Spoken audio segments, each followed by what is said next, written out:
Alors, la presse hippique en 2026, c'est un pas un champ de bataille, non?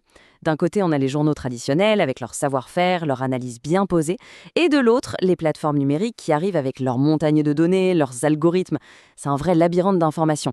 La question, c'est comment on s'y retrouve là-dedans pour faire les bons choix? C'est ce qu'on va décrypter ensemble.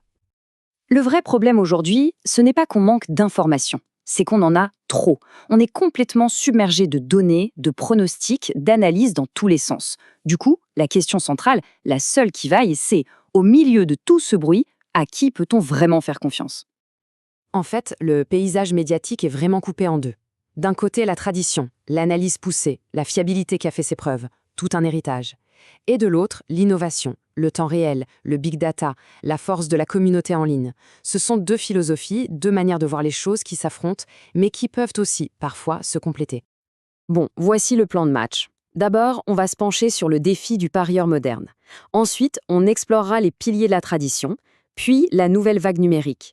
Après ça, on va décortiquer les performances des experts pour voir qui s'en sort le mieux. Et on finira sur comment bâtir sa propre stratégie gagnante. C'est parti! Allez, on commence par les racines, les fondations. La presse traditionnelle, c'est vraiment l'épine dorsale de l'info épique, c'est là-dessus que tout le reste s'est construit. On a des monuments comme Paris Turf, réputé pour son sérieux et la profondeur de ses analyses. Ou encore la Gazette Turf, qui est très axée sur les stratégies, les statistiques pures. Et il y a un truc à ne jamais, jamais sous-estimer, l'expertise des médias régionaux. Un Ouest France, une montagne. Leur connaissance du terrain, c'est de l'or. Et d'ailleurs, tous ces acteurs historiques ont bien compris qu'il fallait prendre le virage du numérique pour rester pertinent. Et maintenant, on bascule de l'autre côté, la révolution numérique.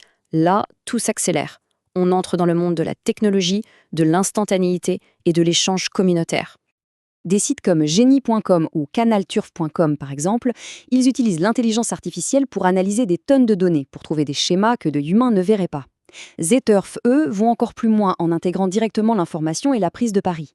Et puis, il y a la puissance incroyable des communautés sur les forums de Fréquence Turf, par exemple. Mais ça soulève une vraie question. Est-ce qu'un algorithme, aussi puissant soit-il, peut vraiment remplacer l'intuition d'un expert? Le débat est ouvert. Bon, tradition contre innovation. Papier contre algorithme. Mais alors, concrètement, qui gagne à la fin? Il est temps de mettre les mains dans le cambouis, de regarder les chiffres et de voir qui sont les pronosticateurs les plus rentables. Juste un chiffre pour commencer, pour marquer les esprits. 53,7%. C'est le taux de réussite de Canal+ au tiercé. C'est juste énorme. Ça veut dire que plus d'une fois sur deux, leur prono est bon. Ça nous montre bien une chose, toutes les sources sont loin, très loin de se valoir. Et si on regarde le tableau en détail, c'est encore plus intéressant. Canal+ domine complètement sur le tiercé, le fameux pari sur les 3 premiers. Mais regardez pour le couplet, où il faut trouver les 2 premiers, c'est Bilto qui mène la danse avec plus de 37% de réussite. On voit bien que chaque pronostiqueur a son domaine de prédilection, sa spécialité. Et là, visuellement, c'est sans appel. Ce graphique montre l'écart de performance au tiercé. L'avance de Canal+ est spectaculaire. Le choix de sa source d'information n'est donc vraiment pas un détail. Ça peut littéralement tout changer. D'accord. Mais alors, qu'est-ce qu'on fait de toutes ces informations? La solution, ce n'est pas de suivre aveuglément un expert, aussi bon soit-il. Non, la clé, c'est de transformer tout ça en une stratégie personnelle, réfléchie et surtout rigoureuse. On peut imaginer une méthode simple en 3 temps. D'abord, étape 1, on collecte.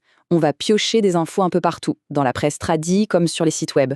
Étape 2, on croise tout ça. On compare, on cherche les chevaux qui mettent tout le monde d'accord, mais on cherche aussi les divergences, les outsiders oubliés. Et enfin, étape 3, la plus importante, on agit. Mais avec discipline, on gère son capital intelligemment, sans s'emballer. Et pour ça, il y a des outils, de vrais alliés. Basturf est génial pour synthétiser tous les pronostics. Logic Prono peut aider à automatiser certaines analyses. La presse régionale, on l'a dit, c'est crucial pour les petits détails qui font la différence. Et bien sûr, des médias comme Equidia ou RTL pour vivre les courses en direct et avoir une vision globale. C'est tout un arsenal qui est à notre disposition. Au final, tout se résume à une seule idée. L'objectif, ce n'est pas de trouver la source d'information parfaite, qui n'existe pas, non. La meilleure source d'information, c'est sa propre stratégie. Une stratégie personnelle, bien construite, qui sait piocher intelligemment le meilleur de la tradition et le meilleur de l'innovation. C'est ça la véritable clé du succès.